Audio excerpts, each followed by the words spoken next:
itu makan resiko kita dimanapun kan intinya lu harus bayar gitu. Mau yang mungkin prosedurnya salah gitu ya, tapi pada akhirnya mereka bayar gitu ya. Dan saya cuma aduh maaf ya saya nggak tahu gitu, soalnya kan ini orang ambulannya ditahan gitu ya, emang orang ambulannya ditahan langsung gitu kan, saya kan nggak bohong gitu kan. Yang jelas semua terbayar dan semua saya bisa kasih rekomen. Itu pengalaman saya, atau mungkin ada pengalaman buruk dengan juri, tapi kalau saya positif ya, reviewnya bagus gitu. Asuransi penting, beli asuransi. Baru itu untuk perencanaan. Nah, udah siap semua segala macam tiket pesawat bla bla bla bla, udah siap. Setidaknya 3 bulan pertama udah ada di kepala. Bulan kita di jalan ini tekniknya bagaimana untuk stay on budget ya. Kalau nggak mau on budget ya alhamdulillah ya, kalau misalkan yang punya rezeki banyak gitu ya, yang punya uang berlebih ya alhamdulillah banget, nggak usah stay on budget gitu ya. Tapi kalau yang cuma ece-ece kayak saya kepengennya gede doang, kepengennya gede tapi duitnya nggak ada gitu ya, kita tuh harus lebih pintar, tapi mikir tiap hari gimana ini gimana itu gitu ya. Tapi ya saya senang-senang aja sih sebenarnya. Sekarang gimana stay on budget?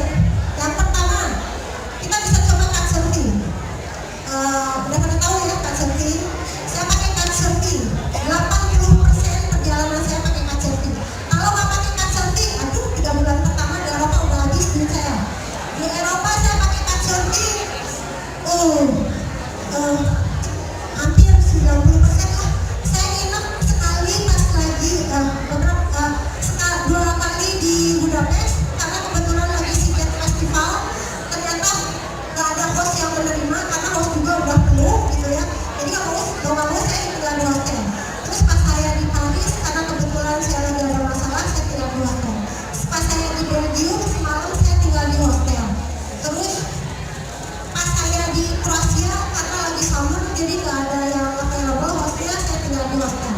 Tapi itu juga cuma 2 malam 3 malam gitu ya. Pada intinya 90% saya couchsurfing dan DP di rumah teman gitu. Kalau enggak udah habis duitnya. Jadi usahakan kayak sekarang kita kan traveling ya, kita mulailah networkingnya dikembangin. Pas saya jalan alhamdulillah ketemu orang ya, saudara-saudara lah, ayo hari bla bla bla bla, kenalan gitu kan. Syukur-syukur kalau misalkan kita bisa dinner bareng, syukur-syukur kalau misalkan kita bisa lebih dalam gitu ya temenannya, syukur-syukur bisa tukeran Facebook gitu kan. Udah gitu kan nanti begitu dulu itu investasi lah, begitu kita mau ke tempat mereka kita mau datang nih gitu kan, sama-sama gitu ya.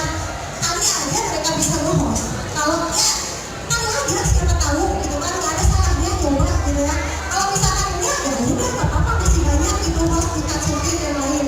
Tapi selama kita lebih sekarang coba networkingnya dilebarin ya, nambah-nambah teman lah, terus investasi juga gitu. Terus saya kalau misalkan di hostel, kalau misalkan saya harus tinggal di hostel, saya buka booking.com atau Agoda, saya cari sortirnya mana yang paling murah. Saya kliknya menurut harga gitu, harga paling atas itu yang saya klik. Udah gak peduli kamarnya kayak gimana ya biasalah pokoknya mah, yang penting ada atapnya, yang penting ada atapnya, yang penting ada kasurnya. Oke, kadang nggak ada kasur juga ya nggak masalah, yang penting ada atap sama ada air dikit gitu buat BAB gitu ya, buat apalah ke belakang gitu ya. Buat saya itu gitu, cari yang paling murah, sekali cari yang paling murah. Nah lihat contekan dulu.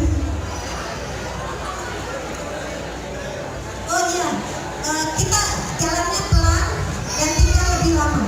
Kayak saya saat di Maroko, saya 2 bulan di Maroko habis sekitar 7 juta kalau nggak salah untuk 2 bulan. Tekniknya adalah kita di satu tempat 7 hari, 6 hari minimum, 7 hari kadang bisa 2 minggu. Itu budget kita itu ngirit banget. Yang pertama ngirit, yang kedua kita pengalamannya beda. Jadi tiap hari kita ke pasar ya kita kayak orang lokal dong. Kalau ada yang nanya ke saya, sampai ada yang nanya, Mbak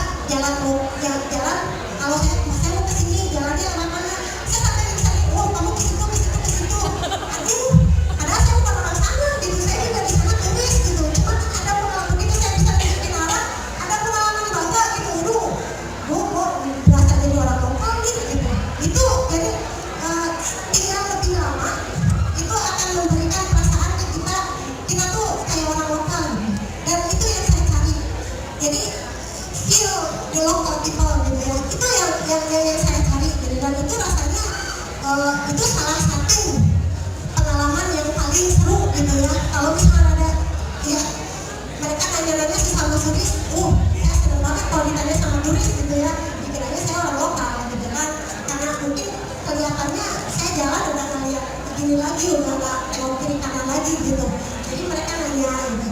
Itu stay longer, terus jadi santai aja, santai, selain berhemat kita bisa belajar lebih banyak. Hitchhiking, tapi saya sebenarnya bukan penggemar berat hitchhiking ya, karena sebenarnya resiko juga hitchhiking. Jadi saya kalau kepepet aja, kalau nggak ada angkutan mau nggak mau gini gitu. Selama ada angkutan saya pakai angkutan. Kalau nggak ada angkutan saya gini lagi. Kalau ada angkutan saya pilih pakai angkutan. Selama ini saya nggak ada masalah hitchhiking. Cuma sekali waktu di Armenia saya sempat dipegang-pegang sama drivernya, terus saya gituin aja gitu ya, no gitu. Mereka juga ngerti gitu ya, kalau gitu ya udah mereka ngerti gitu. Tapi ya itu gitu, kenapa saya nggak terlalu prefer hitchhiking. Kalau kitesurfing itu ada jejak digitalnya ya, ada website-nya jelas ini itu gitu. Kalau hitchhiking kan kita ujung-ujung ini orang berhenti, kita main duduk. Sebenarnya selalu kadang-kadang di kepala saya, buat diajak ke duduk mana gue nggak tahu gitu kan. Selalu ada terselip tapi istighfar, terus ingat-ingat doa. Alhamdulillah aman gitu kan. Cuman kalau buat saya bukan penggemar hitchhiking, tapi kalau mau coba apalagi cowok ya, saya punya banyak teman yang ketemu banyak orang yang dia keliling dunianya gini semua. Itu dengan pengalamannya tuh wah gitu ya. Tapi buat saya memilih kalau ada hitchhiking, saya kalau misalkan udah last option, kalau udah last option saya kalau misalkan masih ada terus masak. Kita nyoba kuliner boleh. Saya sih kalau nyampe di mana coba sekali ke restoran. Habis itu selebihnya saya masak. Masak entah apa yang dimasak, yang penting makan. Yang penting ada makanan masuk, telur, nasi atau telur. Nasi kan beras di mana-mana ada. Jadi masak nasi, masak telur, ya alhamdulillah. Dan makanan telur kan itu udah ajaib banget ya, proteinnya banyak gitu. Kalau saya di Indonesia jarang makan telur, saya coba hindari telur. Tapi begitu traveling, telur itu yang paling membantu. Telur itu pengganti daging gitu ya istilahnya. Kalau daging nggak kuat tuh, mahal apalagi di Eropa. Jadi saya hampir tiap hari saya makannya telur sama sayuran. Alhamdulillah 11 bulan saya nggak kena apa-apa, cuma flu sekali di Maroko. Nah yang ke Indonesia malahan ini baru traveling Jawa Bali 3 minggu udah 2 kali kena flu di sini gitu. Pas lagi jalan 11 bulan cuma sekali kena flu. Sekarang baru 3 minggu udah 2 kali kena flu. Jadi mungkin kecapean kali ya, nggak tahu. Pas jalan juga saya mencoba untuk tetap sehat, makan banyak makan sayuran sama pokoknya nggak ada diet-dietan. Saya selama jalan makan aja yang banyak buat jaga kesehatan. Masak itu membantu banget untuk stay on budget gitu ya. Terus jalan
pakai apa sih?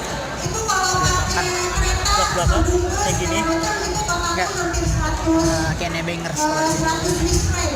Tapi kalau pakai belak-belakan 9 dari ya connecting lah istilahnya connecting belak-belakan. Dari Düsseldorf saya ke Basel dulu 9 euro, dari Basel saya ke Bern 9 euro, totalnya 18 euro. Jauh lebih murah. Pakai kereta 100 Swiss franc, hampir 100 Swiss franc. Bla bla bla, bla bla, bla bla bla bla. Bla-nya 2 kali, blablacar.com. Kar. Oh, bla-bla. Nah, itu kalau Ada Eropa ini ya. itu membantu. Di Turki itu membantu. Di Turki saya pakai itu. Di Turki lebih enak, orang Turki baik-baik. Udah saya setuju, dijemput segala macam, dibeliin minum, dikasih makan, pulangnya lumayan gak usah. Gak pulang apa lagi coba nikmatnya gitu, udah dijemput segala macam. Pas mobil, ada kita saling membantu. Ya alhamdulillah. Belakang di Turki lebih sebenarnya yang namanya belakang selalu membantu ya. Tapi yang di Turki itu mungkin karena orangnya lebih di mana, negaranya lebih di mana gitu ya. Mereka tuh sampai nungguin saya gitu loh, takut saya ada yang nyulik kali ya, sampai jemput saya datang mereka nungguin. Saya bilang, you can go gitu. Mereka nunggu ditungguin sampai jemputan saya datang. Jemputan saya datang mereka balik pergi. Baiknya orang Turki. Jadi silakan pakai kalau pisau yang mau di Eropa pakai belakang membantu. Terus ya jauh-jauh ya dari negara yang aman. Kalau misalkan pengen stay on budget gitu ya, hindari Switzerland, hindari negara Skandinavia gitu. Saya apa? Di sini pulangnya biasa. Di sini sholat pulang. Denmark nggak semahal Skandinavia, tapi lebih mahal dibanding negara Eropa, West Eropa ya. Jadi gimana ya? Kalau kita pengen budgetnya masuk, jauhilah negara-negara yang sebenarnya kita bisa stay on budget gitu ya. Tapi tetap stay on budget juga kalau di negara mana semurah-murahnya beras oke segini gitu kan. Jadi kalau misalkan pengennya ke sana ya datangin aja, usaha aja nanti udah di sana mah gimana. Ya, saya juga mikirnya mahal, tapi anggarannya di belakangan. Saya Norwegia mahal, tapi kepingin kosong gitu kan. Kalau udah kepingin mah ya mahal-mahalnya lebih gitu. Cuman pas udah nyampe ya tips aja. Kalau misalkan kitanya nggak terlalu pengen pergi, nggak terlalu pengen didatengin. Kalau cuma pengen orang bilang, kudu ke Swiss, harus ke Swiss, juga harus ke Switzerland. Kalau sekiranya kita pengen nggak ada, ya udah jauh juga mahal, kita juga nggak pengen datang, apa yang kita pengen. Terus ini kita ketemu apa? Ini udah masuk pelajaran yang kita ambil ya. Kita ketemu orang baru, kita ketemu adventure baru, kita ketemu makanan baru, kita ketemu tempat baru, kita belajar hal baru. Ini life lesson-nya. Kalau tempat baru udah jelas, dan itu perasaannya selalu luar biasa. Setiap saya nyampe ke tempat yang baru, waduh, ajut-ajutan gitu,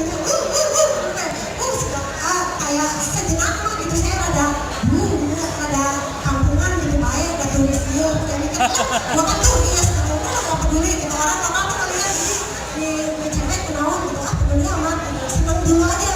Habis itu baru mikir, gua kemana sekarang gitu kan, baru nyari-nyari apa tuh udah gak ada wifi bingung. Tapi selalu perasaannya itu datang tiap kita sampai di tempat yang baru. Wah itu bahagia gitu kan. Tiap bulan saya lihat tempat yang tidak pernah saya lihat. Itu berulang kali selama 11 bulan. Wah gak ada tandingannya. Seneng. Terus yang tadi ya adventure baru udah jelas. Di tiap negara selalu yang baru. Di Maroko saya turun Sahara. Di India saya turun naik gunung. Di Georgia saya guling-guling di salju atau kepleset di salju baju, terus gimana saya ini, gimana saya itu, nyobain. Ada hal yang saya takut cobain, tapi kapan lagi cobain. Ini misalkan saya takut malu gitu ya buat joget depan orang, tapi di Maroko lah saya dilarang buat joget kayak gimana gitu. Orang Maroko jogetnya jago-jago, kalau saya kan aduh saya nggak ada bakat kayak gitu, tapi saya ikutan aja gitu kan.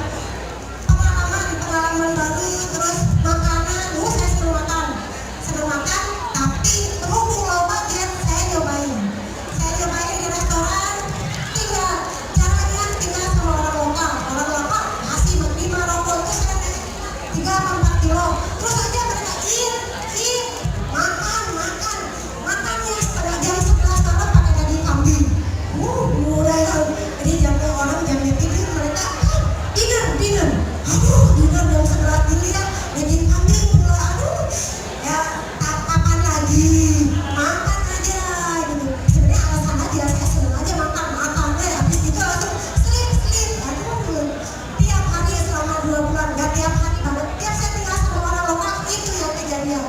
Orang Maroko itu hospitality-nya wah, tamu itu raja. Kalau lagi makan gitu kita misalnya ada daging ayam nih, si dagingnya nggak tahu ini ada yang tahu tajin atau kuskus gitu kan, mereka pakai tangan tuh, si dagingnya dipletetin, hilangnya buat mereka dagingnya dikasih ke saya.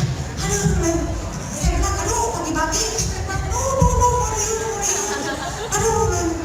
ya udah. Kadang kita rasanya nggak enak, awalnya saya rasanya nggak enak, tapi ternyata begitu mungkin kalau ini tuh kebudayaan mereka untuk tamu gitu ya, saya nikmatin alhamdulillah gitu kan. Makan lagi, pokoknya yang namanya tulang itu buat mereka, daging buat saya gitu kan. Kita diperkali dagingnya kasih ke saya, terus saya bilang makasih, syukron, makan aja gitu.